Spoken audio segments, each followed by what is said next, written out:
Nov razvojni zagon je bila osrednja tema razširjene seje Upravnega odbora Gospodarske zbornice Slovenije, ki je potekala v dialogu med gospodarstveniki in predstavniki političnih strank. Današnja razprava je potrdila, da imamo v gospodarstvu številne probleme, konkretne težave. Zato so gospodarstveniki ponovno izpostavili, da novega razvojnega zagona ne bo mogoče doseči brez nižjih obremenitev gospodarstva in ne brez odločnih strukturnih reform. Ob izidu izrednih volitev v državni zbor je predsednik Gospodarske zbornice magister Samo Hribar Milič poudaril: V gospodarstvu pričakujemo predvsem spremembe, ki bodo zagotovile socialno stabilnost na eni strani, vendar predvsem gospodarsko rast. Na novinarski konferenci so predstavniki GZS na kratko predstavili aktualne razmere v slovenskem gospodarstvu ter podali prvo oceno prvega osnutka skupne koalicijske pogodbe 2014 do 2018. Nov razvojni zagon potrebuje tudi širše družbene spremembe, kajti nimamo dovolj virov. In te vire lahko dobimo samo tako, da razbremenimo gospodarstvo in uvedemo nekatere reforme. Mednarodna konferenca Prvi dan delodajalcev, ki jo je organizirala pravna služba GZS, je bila posvečena plačnemu modelu v podjetjih s pravnega, kadrovskega, ekonomskega ter izvedbenega vidika.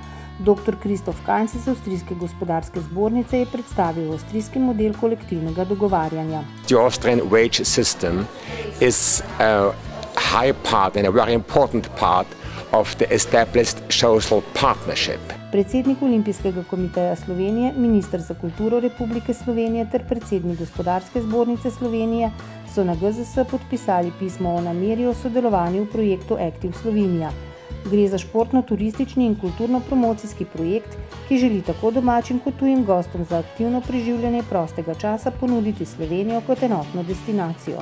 Po mojem so tako gospodarstvo kot kultura kot šport vsak na svojem področju sestavni del nacionalne identitete. V organizaciji 9 predstavnic stroke, gospodarstva in šolstva s področja gradbene stroke je potekal zbor za oživitev in razvoj slovenskega gradbeništva, v okviru katerega je bil podpisan tudi memorandum za oživitev in razvoj gradbeništva.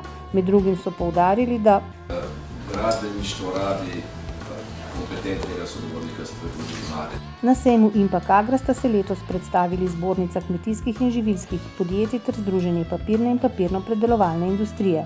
GZS, Zbornica kmetijskih in živilskih podjetij, je predstavila več kot 50 najbolj priljubljenih slovenskih živilskih blagovnih znamk, pripravila razstavo odličnih pekovskih izdelkov in sezonskega sadja ter izdelkov tekmovanja Ekotrofelija Slovenija. Letošnji zmagovalec so Bini Muffs, mafini z izboljšano prehransko sestavo. Gre za mafine, imenovane Bini Muffs, z izboljšano prehransko sestavo in dodanim antioksidantom resveratrolom. GZS, Združenje papirne in papirno-predelovalne industrije, je pripravilo več strokovnih posvetov ter razstavo, na kateri so se predstavili slovenski proizvajalci papirja in kartona ter embalažnih izdelkov. Izbira embalaže je prav gotovo ena najpomembnejših odločitev pri razvoju novih izdelkov.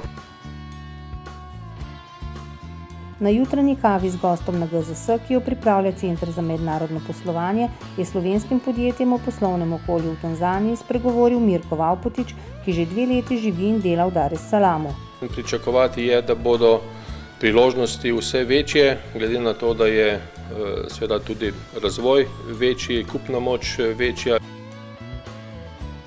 Poslovni zajtrk na GZS v organizaciji Centra za mednarodno poslovanje je bil tokrat posvečen Nigeriji. Govorci so poudarili, da je dobro poznavanje lokalne kulture ter poslovnih običajev eden izmed temeljnih pogojev za uspešno sklenitev poslov. V splošnem bi rekel, da je trg zelo zanimiv, ker je velik, ker potrebujejo znanje, sploh v IT področju se vidi, da jim manjkajo izkušnje.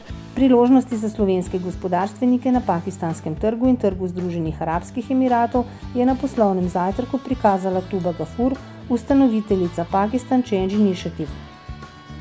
Predstavila je konkretne priložnosti za slovenske uvoznike in izvoznike na omenjena trga.